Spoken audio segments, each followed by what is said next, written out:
ఓం అస్మద్గురుభ్యో నమః. శ్రీమతే రామానుజాయ నమః. జై శ్రీమన్నారాయణ. జై శ్రీరామ్. 24వ తారీఖు సెప్టెంబర్. మొదటి ప్రశ్న.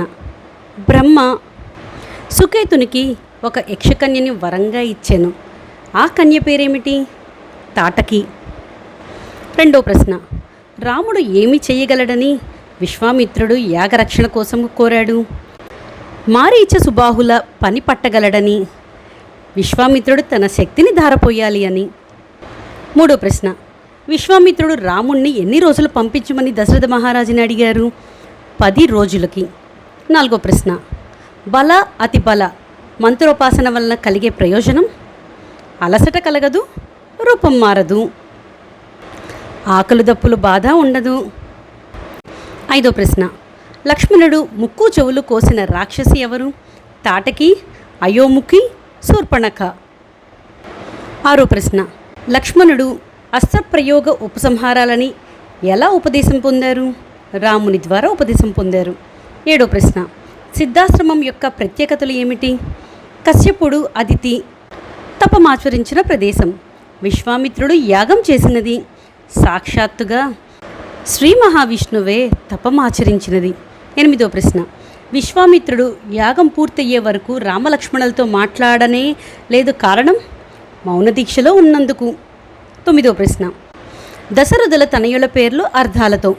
రాముడు అందరికీ ఆనందం కలిగించేవాడు. లక్ష్మణుడు వీడని తోడై ఉండే సంపద కలవాడు.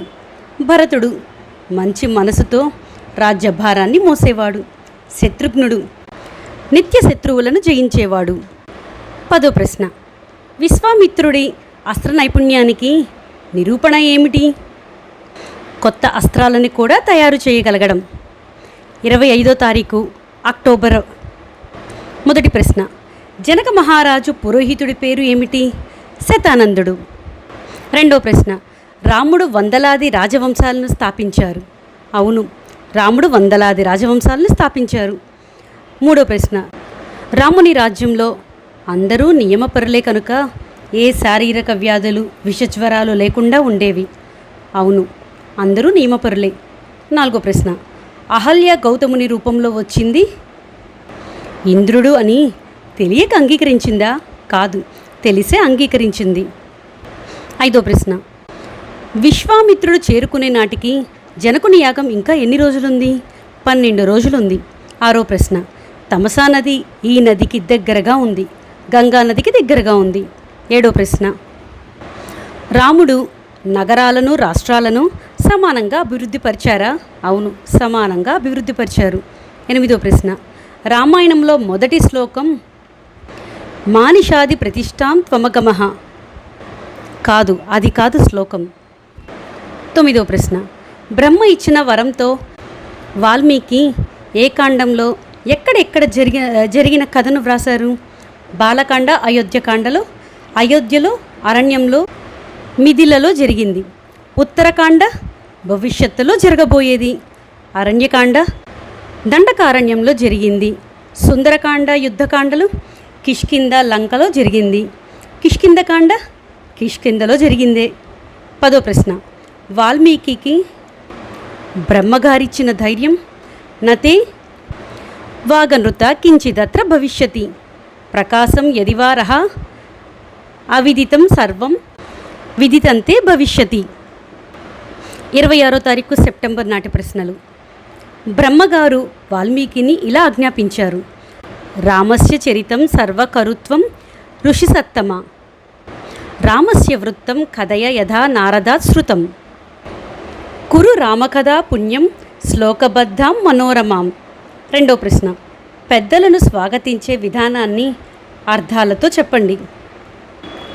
సహసా ఉద్దాయ వెంటనే నిలబడి, వాగ్యతః అంటే మితభాషి అయి, ప్రాంజలి చేతులు జోడించి, పాద్యాగ్రాసన వందనై ఆసనము సమర్పించి, అర్ఘ్యపాద్యాలతో అర్చించి అంటే నమస్కరిస్తూ అని, విధివత్ ప్రణమ్య శాస్త్రోక్తముగా ప్రణామాలను అర్పించి, పృష్ట్వా అనామయం కుశల ప్రశ్నలు వేసి.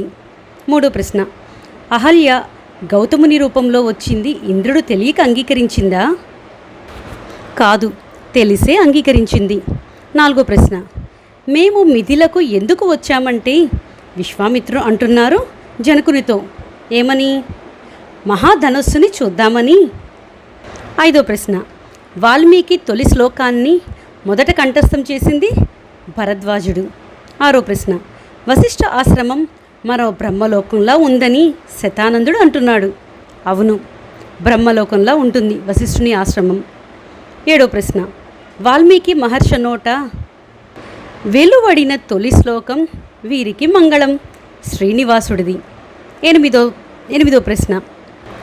వాల్మీకి మహర్షి ఇలా నిశ్చయించుకున్నారు, మొత్తం రామాయణాన్ని అనుష్టుప్ ఛందస్సులోనే వ్రాయాలి అని, రామకథ అంతా శ్లోకాలుగానే వ్రాయాలి అని. 9వ ప్రశ్న.